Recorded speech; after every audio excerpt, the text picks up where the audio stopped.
ಇನ್ನು ಪರಿಷತ್ ಕಲಾಪದಲ್ಲಿ ಕಾನೂನು ಸುವ್ಯವಸ್ಥೆ ಗದ್ದಲ ಇವತ್ತು ಸದ್ದು ಮಾಡ್ತಾ ಇತ್ತು. ನಿಯಮ 59ರ ಅಡಿಯಲ್ಲಿ ನಿಲುವಳಿ ಮಂಡನೆಯನ್ನ ಕೋಟಾ ಶ್ರೀನಿವಾಸ್ ಪೂಜಾರಿ ಮಾಡಿದ್ದಾರೆ. ರಾಜ್ಯದಲ್ಲಿ ಕಾನೂನು ಸುವ್ಯವಸ್ಥೆ ಸಂಪೂರ್ಣವಾಗಿ ಹದಗೆಟ್ಟು ಹೋಗಿದೆ ರೀ.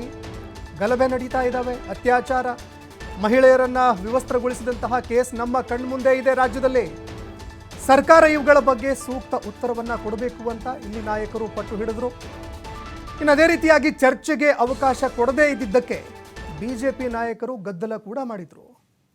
ಮತ್ತು ಮಾರಣಾಂತಿಕ ಹಲ್ಲೆಯಂತ ಘಟನೆಗಳು ಪದೇ ಪದೇ ಮರುಕಳಿಸುತ್ತಿವೆ.